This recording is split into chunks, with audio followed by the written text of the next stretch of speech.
Okay, go ahead, Loretta. You're up. Okay. Good morning, everybody. This is Loretta from New Jersey ASBO. I hope everybody is well and is keeping themselves busy. I know this is really a challenging time for everybody. And if you have children at home as well as you're working, I give you a lot of credit because you're a teacher and you're still working. So I wish you the best, and hopefully this doesn't last too much longer. Last week we did a tips and tricks that Jeff facilitated. The webinar was recorded and is available to everybody if you'd like to see that. It's on our website under the professional development. You just go down to informational videos and webinars. So feel free to take a look at that. And this recording will only be available to those that registered. So you can go back to that when you start using this. And we were offering this with CPE credits. Jeff's going to send out a form, and you're going to need to know some information so that you have to watch the webinar to get your CPE credits. And I think usually he pushes it out by Friday. So make sure you look for that and fill that out. And once we get everybody's request for CPE, Lisa will update it into your profile on the New Jersey ASBO website. So you do have to have a profile set up on the New Jersey ASBO website in order to get the CPE credit. So make sure you fill that out and upload and we'll upload your credits, and that way you have those credits. So at least we're offering you those credits because unfortunately everything in person has been postponed for now. So that's all I have. Without any further ado, Jeff, go ahead. I'll mute myself. Okay, sounds good. Good morning. Just going to go over some logistics. I think most of you probably participated already, so it may be a review, so I'll do it quickly. If you can't see this, you can't see this, but I'm just putting it up. So one of the things that we're implementing as a quality control, because you have to understand there are accountability issues, even with professional associations on CPEs, and because some people are viewing this on demand, they may not be able to make the live session, we wanted to have some way to do this. So towards the end of the session, I'm going to give a secret word, and you're going to need to put that secret word in the CPE. I will tell you in advance, it's always going to be a location in New Jersey, so you could guess. Probably wouldn't get it if you didn't know, but I will be telling that, and that'll be towards the end. So in theory, you would have had to attend all the sessions. Obviously, you're here, so you probably are attending. But we just want to point out we'll be doing that in all of the sessions. Just a quick little tip before I shut off PowerPoint. That's just me. Not really that important. So what you're going to see on your screen, and most of you got this already, are these icons. This is a picture of them. They're in green, and you want to select the one that looks like a cartoon bubble. You're going to get a box. On most computers, it should look the same. May look a little different on a mobile device. And what you want to do is type where it says type here. If you've done it already, you don't need to repeat it. But if you haven't already, if you could put in your name and where you're from, that would be helpful. Okay? And I still have some folks coming in, so I'm going to let them in, and I'm going to shut off PowerPoint. We're going to go to Excel. Okay?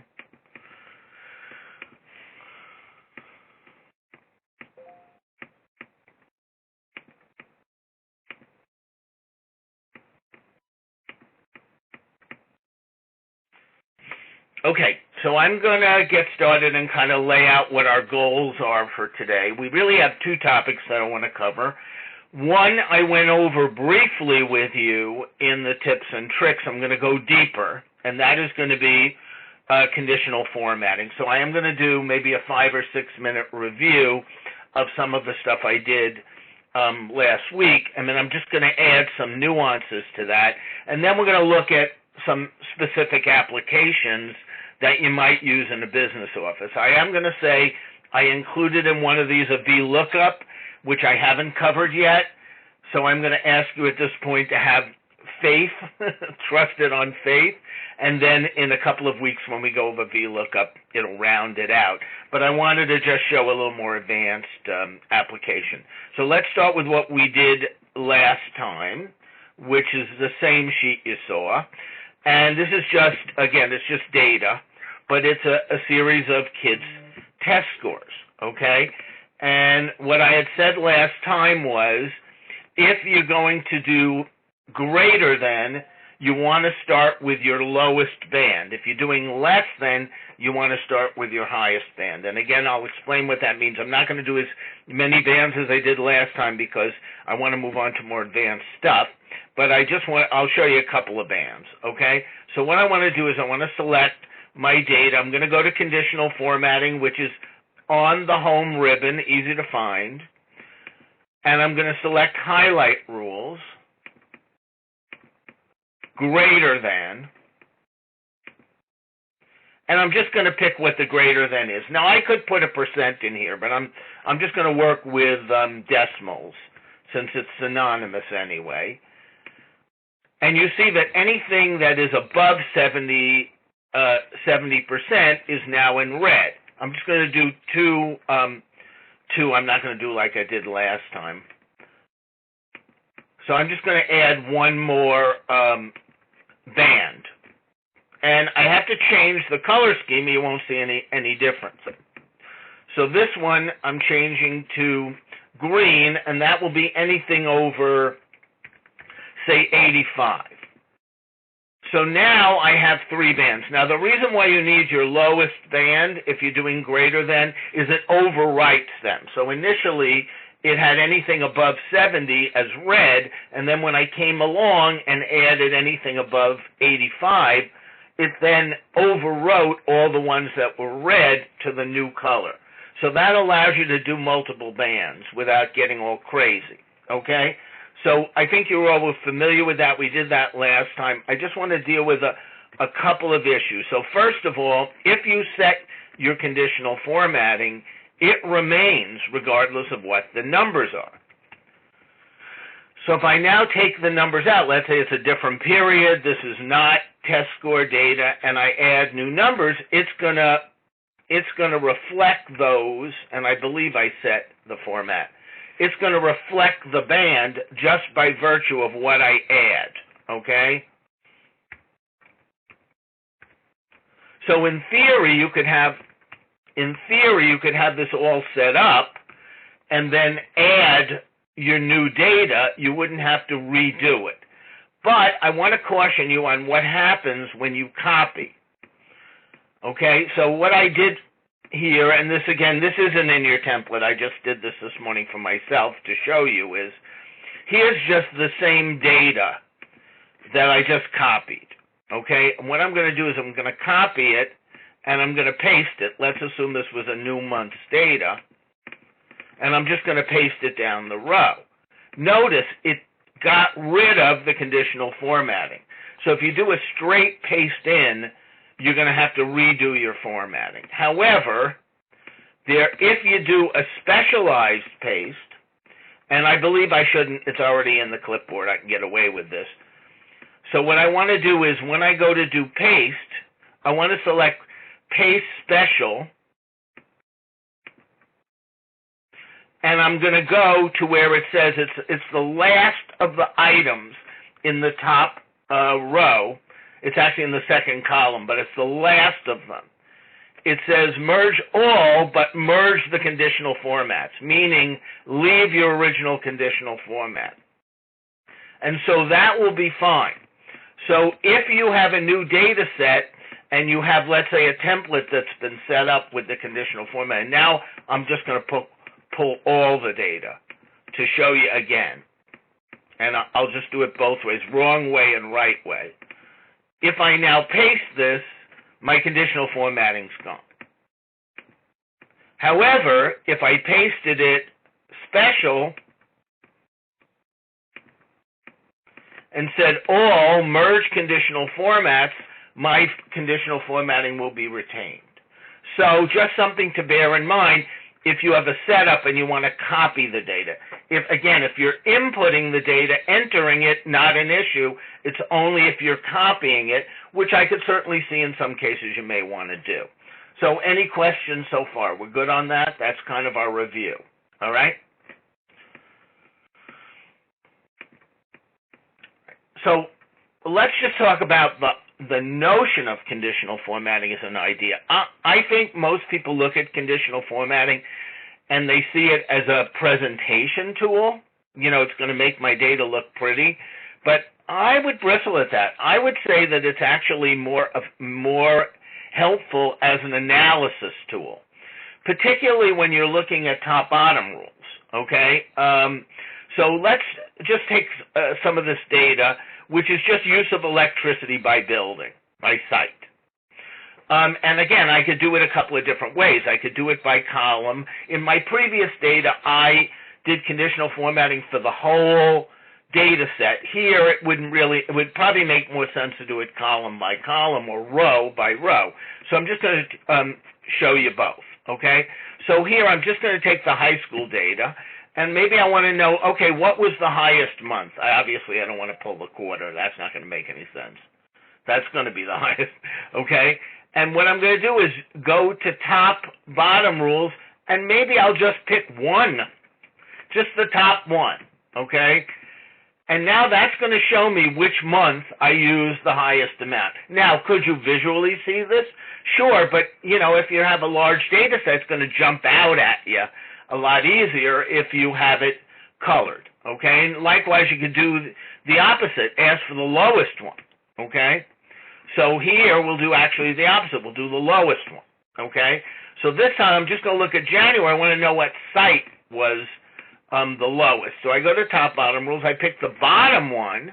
And again, I'm going to pick a different color so we keep our lows and our highs separate. I'm just going to look at my bottom one. And that was my lowest use. Now, obviously, different buildings, different sites. If my high school is my lowest use, something's odd, because it's usually the biggest building. However, you never know. Okay, so any questions so far? We're good?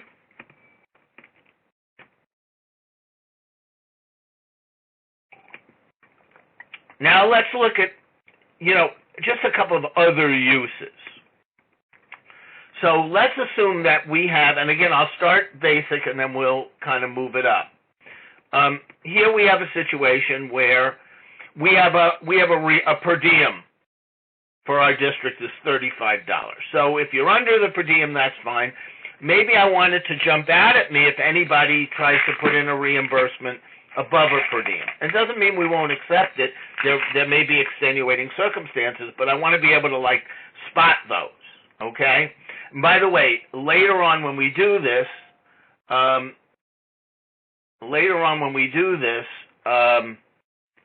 the way, Loretta, I have to tell you, I'm getting emails from people who are saying they didn't get the links and stuff. Obviously, I can't respond to that now. Okay, we'll just have to resolve it later. Not a lot, a couple.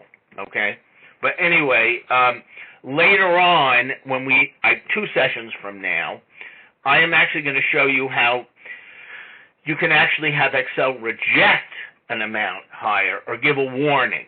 But here we're just looking at highlighting and coloring it differently. So I don't know whether I set this already. If I did, I'm just going to clear it. All right? But let's say I'm just going to have a greater than rule. And anything that's greater than 35, it's just going to color it. So if someone tries to put in a reimbursement for 25, it's fine. They do 36, it now shows up as a color. And that's, again, that highlights. Okay? Questions so far? Pretty easy, basic. Okay. So here's the one where it gets a little tricky, and I'm going to ask you to trust me at this point. Okay? Because I have to go over some details with you. Okay? With this. So what we have here is, and I don't know, maybe somebody can answer this. I assume a lot of your districts have reimbursement rates, per diem reimbursement rates. Yes, no? So I know you're with me. How many of you have reimbursement rates? Okay.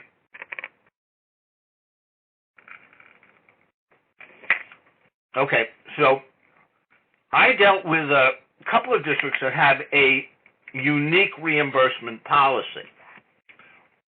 And it goes like this. It says it's not the district reimbursement rate, it's the reimbursement per diem that the state allows wherever the event is.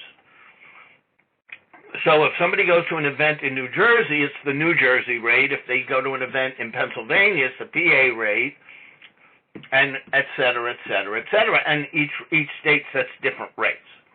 So now we have a much trickier situation because we're not comparing just a straight number. We're comparing to different possibilities. Now, to do this, what I need is a lookup table, which I promise you I'm going to cover in the series. So here I'm just going to ask you to trust me on how it works. I will show you what it looks like because it's critical to showing you the conditional formatting piece here. Okay, so what I have here is, and I did go over this last time, just a little drop-down menu. But based on the drop-down, it's going to produce a different rate. And that's based on this table. This is the lookup table. It's just the states and whatever their reimbursement rates are. Okay?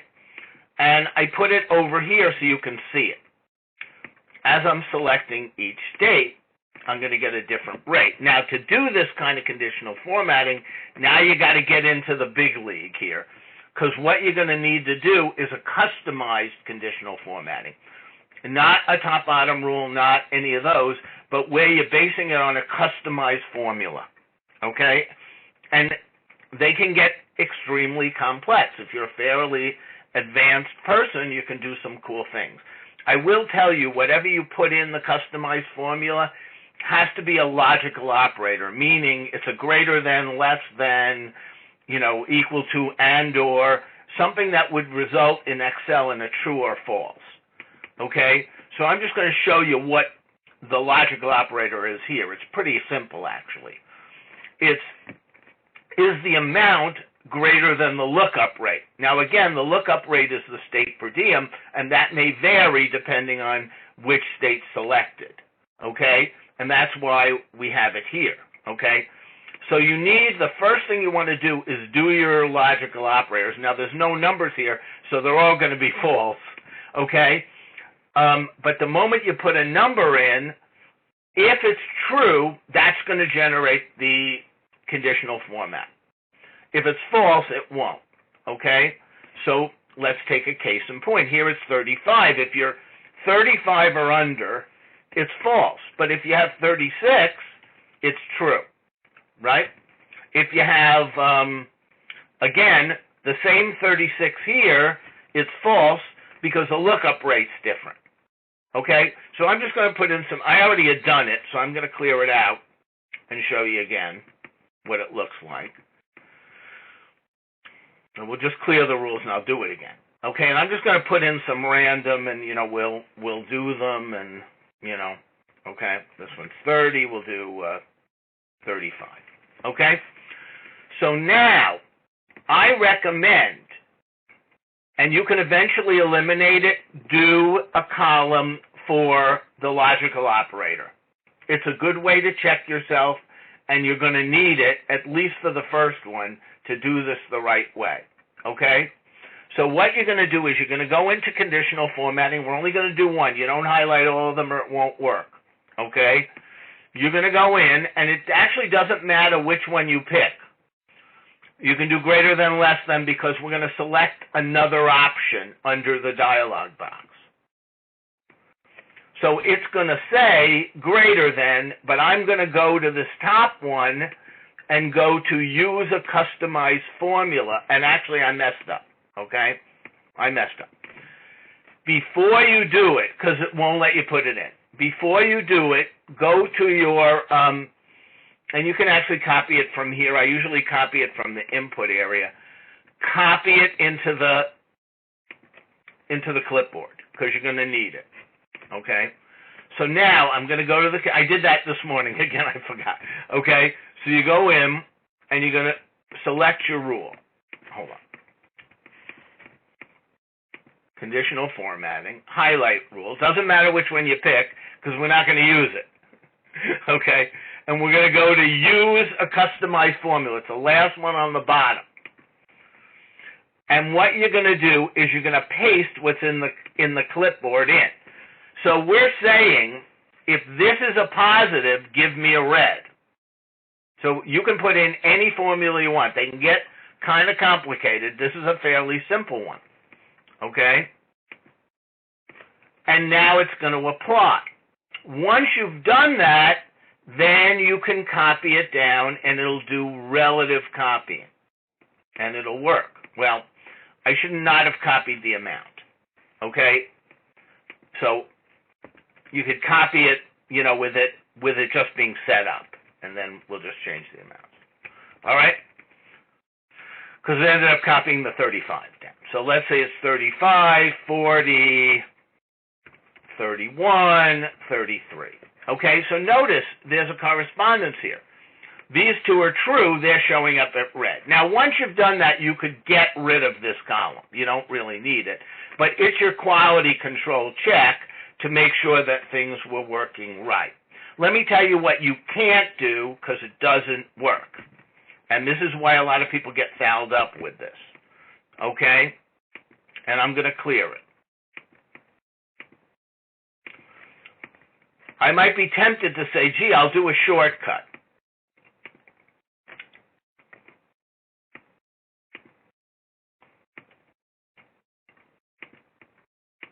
Use formula. And I'm going to go and I'll take the range and I'll select the false. That range, which puts in the same item, it's just now that's a cell reference. Now, by the way, that will work fine for that one. But if I copy it down, it's going to be a mess. Because watch what happens. And actually, again, I'm just going to change some of these numbers. 38. 40. I had cleared it. That's why you're not seeing it yet.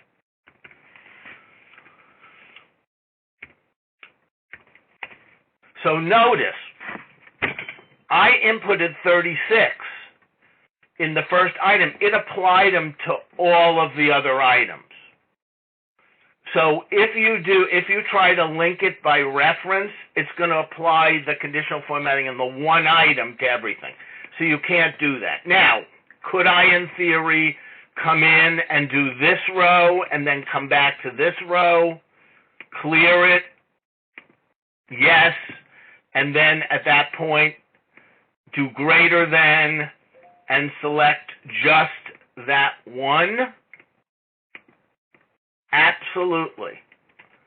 But what you would have to do then is do it for every single row. Okay? So it's much easier to paste it in than it is to do them individually. Now, if you only have one row, it doesn't really matter. But if you want to spread it down a column, in order to do the relative copying, don't do a cell reference. Apply the formula, and then it will apply it down. Okay? Any questions? Because that fouls a lot of people up. Okay?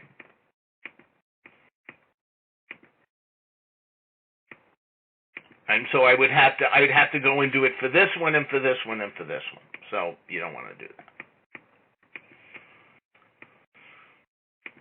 Maybe I'll show you one more time, just the right way to do it. Okay, so once again, I recommend doing the column. Could you enter it in? Sure, but it's a nice little quality check to have the column first, the column with the true and false, where your logical test is, right? So you're going to go to the first item in the column. You're going to highlight. It doesn't matter what you pick because you're going to select another option. Customized. Oops, I messed up, right? Yes, but only if you, yes, on both ends. So, for example, if I did this, I could relative copy down, okay? So that's one example. Here, if I do a cell reference, no. But if I do it the way I'm going to show you, yes, it does. What you have to do is go to your I guess you would put your input area and copy into the clipboard whatever the formula is for the first item in the column. Then what you're going to do is go, this is the most complicated thing we're going to do here, so bear with me. But it can be really helpful if you need to do a whole bunch of numbers. Okay. Hold on. I just want to undo this for a second. Okay. So I'm going to go here.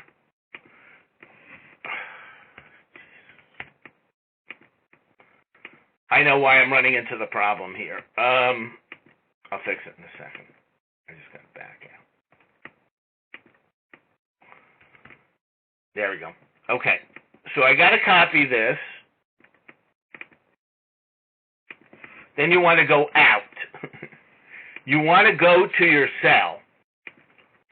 Pick highlight rules. Go greater than. It doesn't matter actually what you pick. Where it says format contains, go to formula and enter, paste in the formula. It's exactly what was in the columns with the true and falses. Now, I can then copy down. And it'll work. Okay? Any questions? But if I did a reference, it will not work. You have to copy it in. Okay? Everybody okay? Now, this was a fairly simple one. I could have actually had the VLOOKUP, rather than have a rate table, I could have built the VLOOKUP right in to the formula. So I just want to point out, you can have a fairly sophisticated formula. It would do it exactly the same way. So again, I'll clear it. I'll just do the one, so you'll see. I'd clear the rule. I would certainly want to still have this here. I would copy it. I then go to my conditional formatting, select highlight rules greater than, doesn't matter what I pick, use a formula, I enter the formula. I paste it. Now it's good, then I could copy it down. Now, of course, it's going to copy all the amounts down too, but I could change those. And now it's good.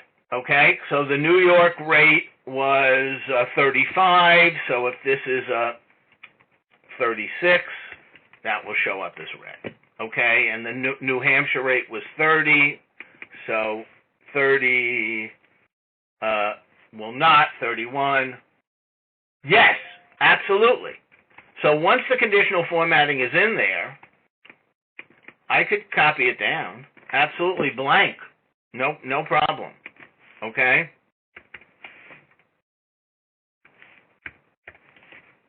And that probably would be a good idea, actually, so you wouldn't have to take it out. Yeah, no, you don't have to have a value in to have a conditional formatting set.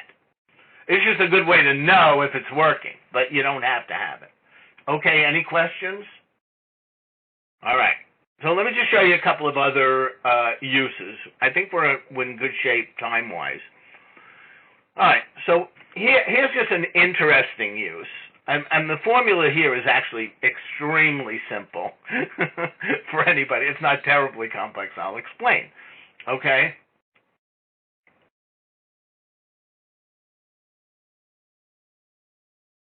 Yeah, but understand, that really will not...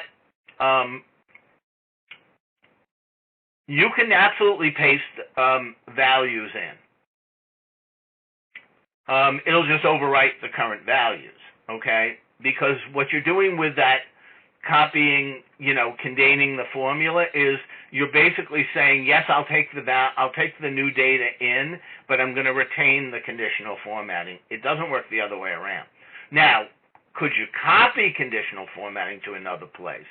I would watch out here because you're doing all this relative copying. If you were dealing with something like top 5 or greater than 11% as opposed to a customized formula, I'd say you're probably good to go. Here, I wouldn't guarantee you get the results because of what you would do with, okay? Yeah, I would be glad to do that, okay? So the first one I had is, do you have to copy the cell formula and the conditional format of each cell, or does it automatically copy down and update the reference? And the answer is, if you paste it in, not do a reference, you do not have to do that, okay? If you don't paste it in, it's not going to work. And then the second question I got was, if the values are in, can you paste special? And I'm saying I wouldn't mess around with a customized formula. If you were doing, one of the general greater than, could you, copy it like you had one already? Could you copy it to create a new one? Yeah, you can, because conditional formatting comes along when you copy, okay? But watch these because they are referenced to a formula that's going down. So simpler ones, yeah. Complicated ones, I wouldn't do it. Okay? That's about the best answer I can give. You're going to try, you'll figure it out. But yeah, generally speaking, generally speaking, anything, conditional formatting comes with a copy, and that's negative and positive in the sense if you don't paste data right, you're going to overwrite your conditional formatting. Okay, so let's look at these. These are really the same anyway, essentially. Any other questions? I realize you're going to have to play with it, but the thing is I've given it to you. I've given you the template, so you should be all right, okay? And the VLOOKUP, it's going to come. That part will get rounded out in a couple of weeks when we do that.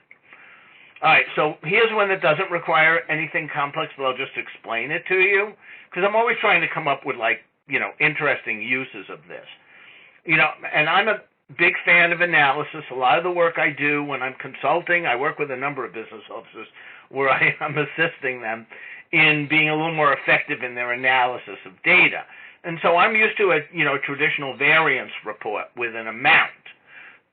So you're looking at a variance. But this is a way of using conditional formatting to kind of do a unique variance without having any of those extra tables of, percentage change or anything like that. It's kind of it's embedded in. So I'll just explain what it is, okay? So here's the hypothetical. We have the following. These are annual contracts, and I'm a purchasing agent each year. Anybody here a purchasing agent? I don't know. Okay? Or is that one of your hats? Some of you may have multiple hats. Okay? So if you're a purchasing agent, and I just want to spot any new bids that exceed CPI. And I've created a made-up CPI number here, 2.51%.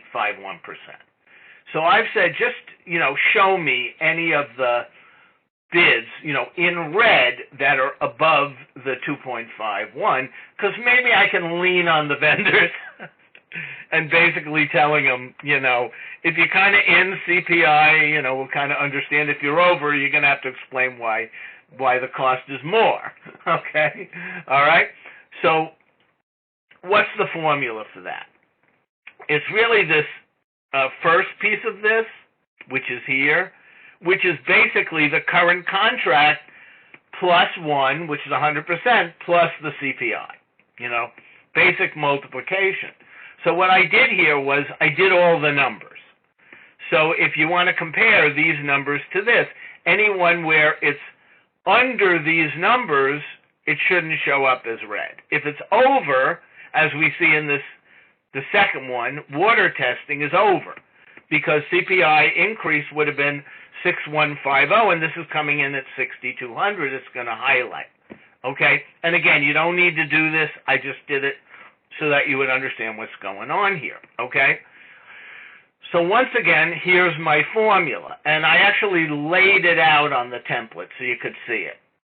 Okay? So it's just comparing the two. Is the new bid greater than the original amount times the CPI amount, okay? And so if it's less than, it's going to be false. If it's greater than, it's going to be true. So what would I do here? Same exact thing. I would go to my bid, and I would go to conditional form, and I probably did it already, so I can clear it.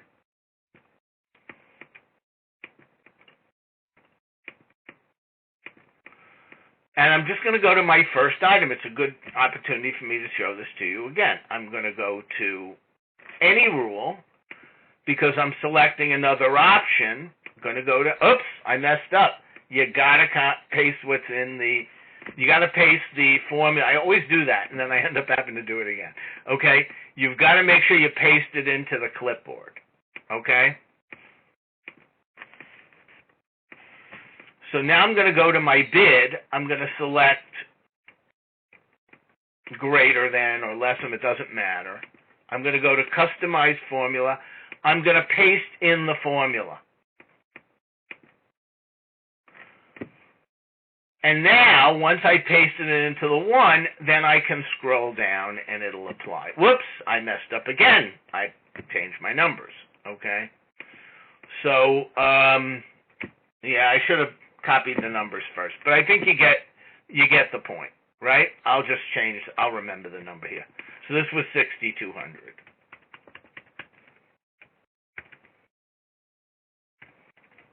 And notice that's going to be in red. Everybody good?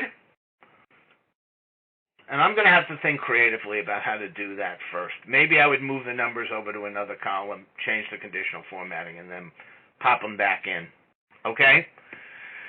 And here again, if, by the way, if the numbers are already there, you don't have a problem. It's only if you're switching it, if you initially do it. And here's just I believe in New Jersey you guys still have a property tax cap. I know that there's exceptions, but same idea.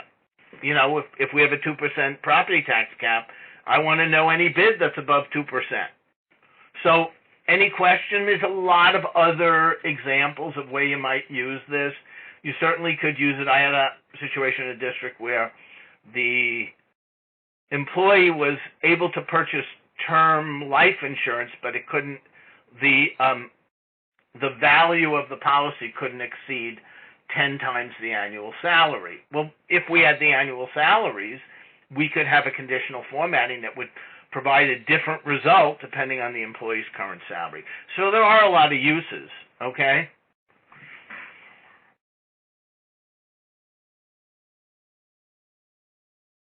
I don't see why not. Send me what you have and I'll play with it. Or when I'm going to do the data validation piece, which is very similar. The only difference is that rejects the data. By the way, I said I read them. I'm the registrar and deal with enrollment. Can I see a use when we go over guidelines for class size? And you could absolutely do that. You could say if it's greater than 35, if that's the class size, those are going to shoot out at you, you know. And then at that point, you know, those are the ones you know you have to fix. But what I'm going to show you when we do data validations won't let you put in an amount above whatever is, you know, the guidelines. Or it gives you warning. So more to come. This is more on color. That's more on control, but that's going to come later. All right? We're good so far? Before we move on, any other questions? I think we're in good shape because the next topic's a little easier than this one. Okay. All right. So let's talk about logical operators. Okay. So in a way, we have talked about logical operators already because in all of these customized formulas in conditional formatting, you needed a logical operator, something that was going to generate a true or false. And typically in Excel, if you just provide any logical operator, greater than, less than, as a formula like this, it's going to generate, this is just an image of it, it's going to generate either a true or false, depending on whatever the result is, okay? So let's look at an application of that, just a really simple one. Okay, so here, who can vote? The voting age is 18. So if you're 18, you can vote, which would be a true, 18 or older. If you're under 18, you can't vote, that's a false, okay? So the one problem with this is it works, and certainly when we need it for things like conditional formatting, it's perfect. But for reporting, it's complicated because people may not understand what false is or true is. So we need a little bit of a better approach than just the standard logical operator that you're going to get just by putting in greater than, less than, equal, nor, or any of the other ones. Okay?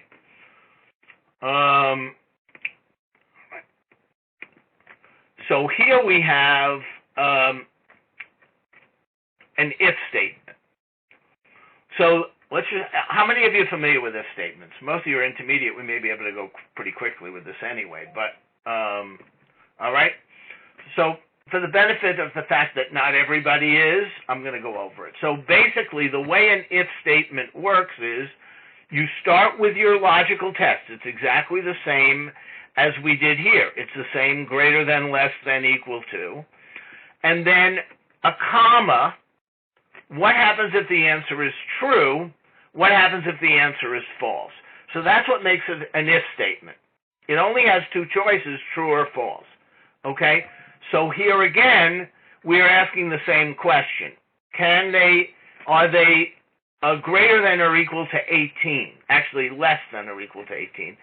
Then greater than, you can vote. If not, you cannot vote. Okay? So here, instead of getting true, false, we get, and it's just the if statement, we get a little more of a logical answer. So an advantage of an if statement is it can be a little bit more, there are a lot of uses, but it can be a little bit more explanative than just true or false. Okay? So here again, very simple logical test. Okay? If it's a 1, it's yes. If it's anything else, it's no. So here it's a yes. 2, it's a no. 50, it's a no. So it's really only testing for the one item for the yes. But since yes and no are only the two choices, I could get away with a single if statement. One of the things that's kind of cool is you can nest if statements. Now, I am going to tell you, my advice is don't get into complicated nesting. What I'm going to show you again in the future, probably I think in session, I forget which session, I don't have it in front of me, but when we do VLOOKUP, I'm going to show you how in almost every case, VLOOKUP can eliminate nested if statements. And so I generally am moving away from them. I've seen some ones that are crazy. They're really hard to debug. If it's a simple one like these, it's fine. But as a general rule, when I get requests where someone will say they'll send me their spreadsheet and say, can you take a look at it? The biggest fix I do is to get rid of these crazy if statements and replace it with VLOOKUP. But for the benefit of today, we're going to learn them because there are a few uses.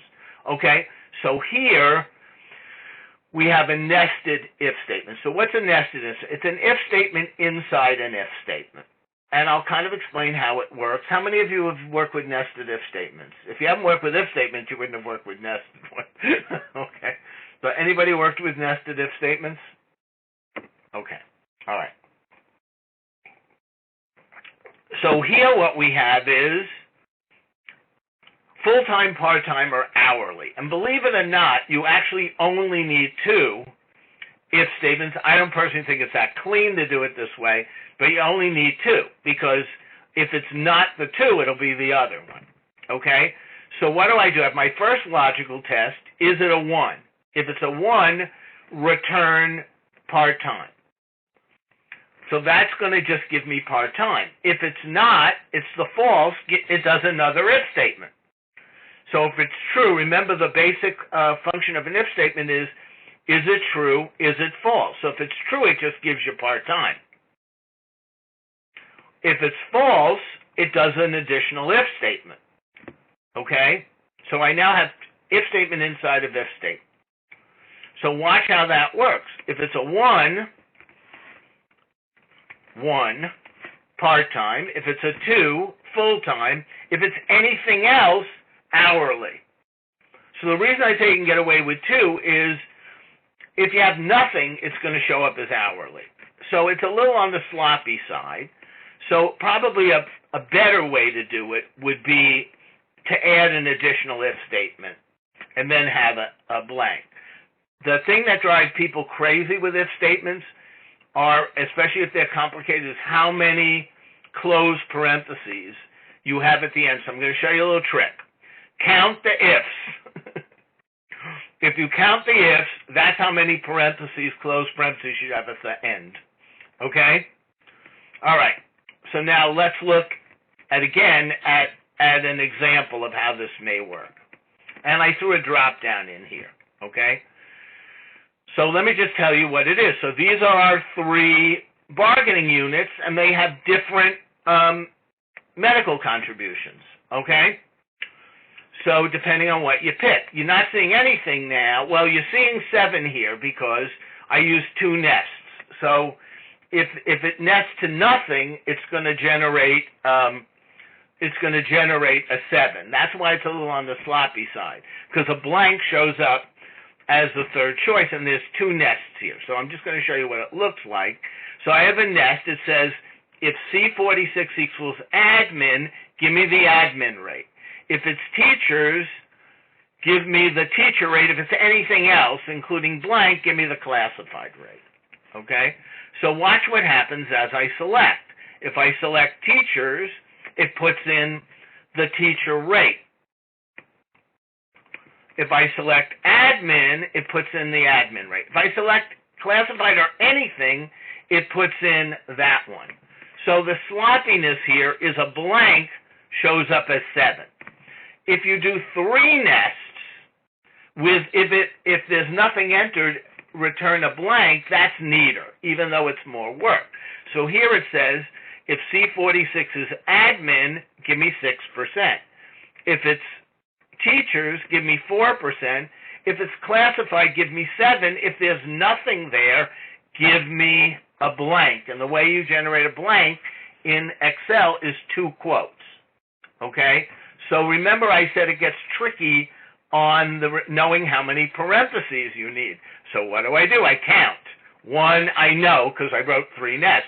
1 if, 2 if, 3 ifs. I need 3 closed parentheses at the end. And that'll work. Okay? So, kind of neat. Now I'm going to tell you I can replace this with a VLOOKUP. It's actually better, but it works. Okay? All right. So we'll just look at a couple of more here. And I got to see even what I did on this one. I don't even remember. Okay. Actually, I'm not going to do this one now. I'm going to do this one. Okay? So, again, when we do time functions, I'm going to show you how to calculate and compare today's date to whatever is the date that's given to determine the days outstanding. And again, that's coming. Okay? So this is just determining how many days are outstanding. But I don't want it showing up for everyone. I only want it showing up if they haven't paid. If they paid, I don't want to have it showing up as still due. So what I did is I threw in a little drop down here for where if it's paid, all of a sudden it wipes out the days and it wipes out the still due. So again, I'm just going to show you the still due for that. So what it says is, if it's due, return me the amount. If it's not, make it blank. So immediately, if I see an item's paid, I can mark it as paid, and it wipes out the days and it wipes out the still due. That is a simple if statement. It's not even a nested one, okay?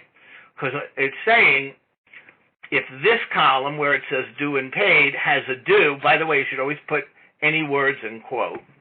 If it's a number, you don't have to. Then give me the amount. If it's paid, which is the alternative, then make it blank. And that generates a blank. Okay? Any questions? I gave it to you. You shouldn't have too much problem following this. Okay. All right, so in the interest of me not forgetting, before I show you the last thing, I want to make sure that I reveal the secret word, okay? So the secret word for this session is Trenton, okay? All right, so when you request your CPE, the last question will be, what was the secret word? Make sure that you enter Trenton, and that will be verification that you tolerated sitting through this whole thing. Okay? All right. Last piece, we have a couple of minutes left. Okay?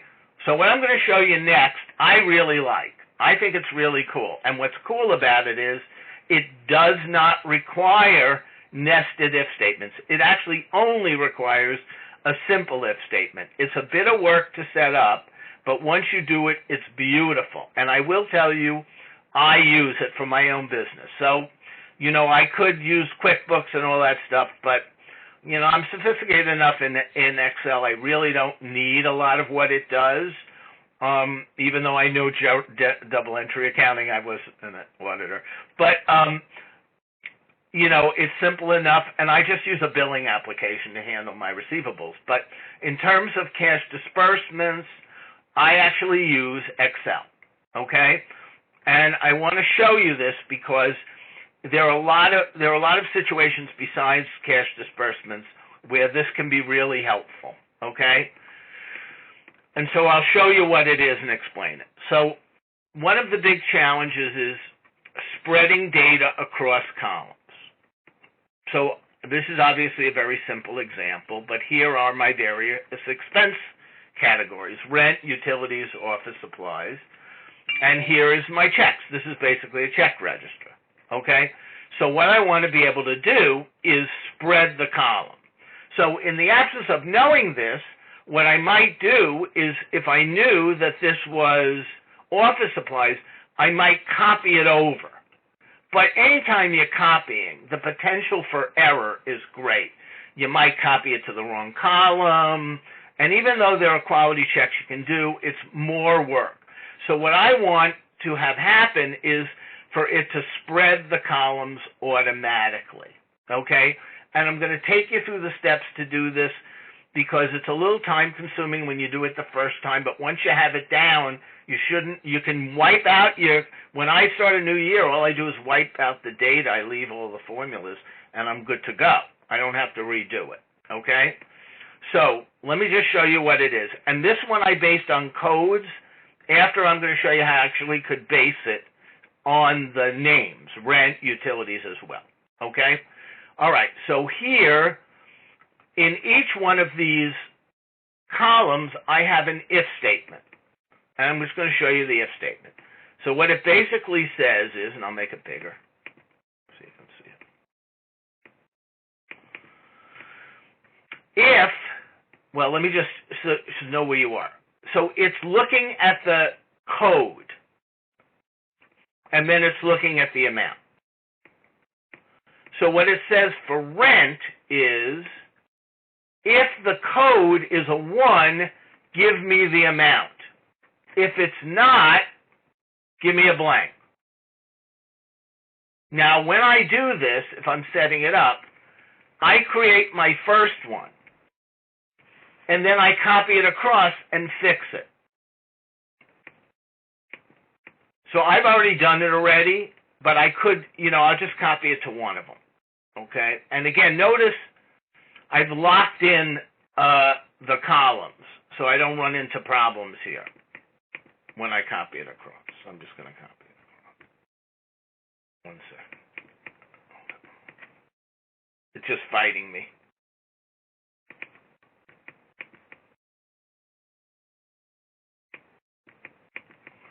Some days you have to be like Excel patient. I may end up doing a copy and paste if I continue to have scrolling issues. Sometimes with my mouse, I'm not using a mouse, I'm using like a trackpad.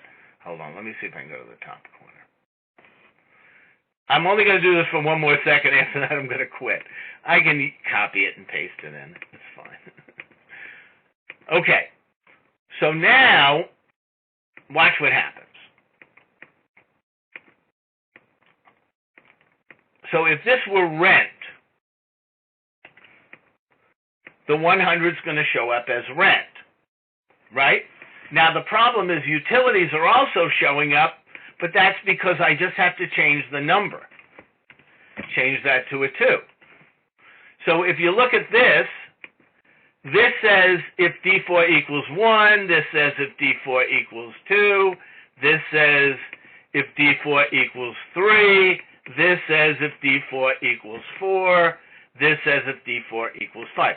So it corresponds to the column. So watch what happens now when I change the number. Okay, and I'll make it bigger so you can see it. So if it's a code 1, it puts it in rent. If it's a code 2, it puts it in utilities. If it's a code 3, it puts it in office supplies. If it's a code 4, it puts it in temporary help. So it automatically spreads the columns based on what I select. And then there's no issue with quality control because it's picking it up. So what I do is I do my first row, I check it, and then I copy it down. Okay? And then I'm good to go for my whole thing.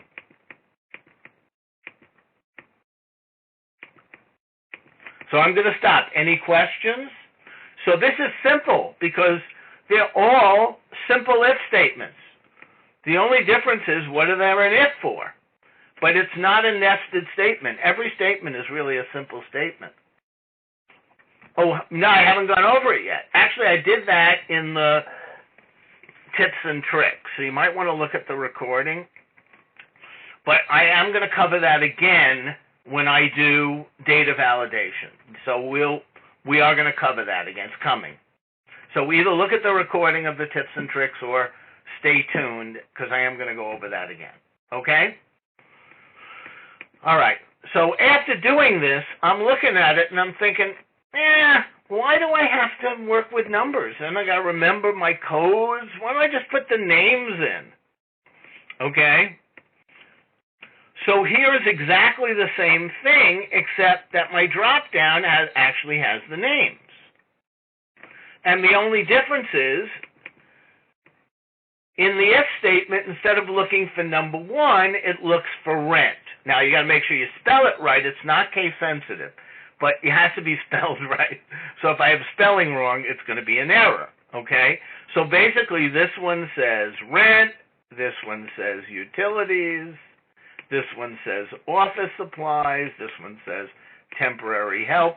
Exact same if statements, just whether it's going to return the item. It's only going to return if it's that category. And then here, I don't have to remember my codes. I just have to, I just look, these are all my categories. So if it's office supplies, I just apply it to office supplies. That's going to put it in that column. Okay? So I think that's pretty much it. I'm just going to stop for a minute. One more time, I'll do the secret word. The secret word is Trenton. Okay, and it will appear on the recording.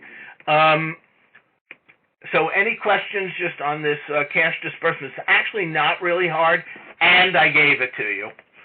So you should not have any problem duplicating it. I saw it really a long time ago in like this book on like really a long time ago, like Excel tips. It was probably Lotus tips for accountants, and I've been using it ever since. It's really awesome. Okay? But it's an example of if statements. That's kind of a cool one and not a hard example. Okay. Questions, comments, thoughts? So the recording for this should be available. Sometimes Jeremy's been a little prickly lately with so many uses, so sometimes it takes a couple of days.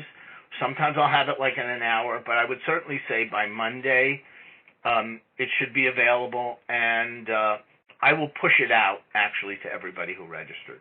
And I am going to create a playlist, so I will probably push out the link to the playlist, and since you signed up for the whole series, and as each one takes place, I'll simply add it to the playlist, okay? And I'm also going to be pushing out the CPE forms. As Loretta committed me, by Friday you'll get it. Yeah, maybe both together, okay? All right, so I'm just going to, I'll hang in for a minute. Any of you that want to go, you can. I'm going to shut off the recording, but I'll leave it on in case any of you might have a question you want to ask for at least another 5 or 10 minutes, okay? But you're official.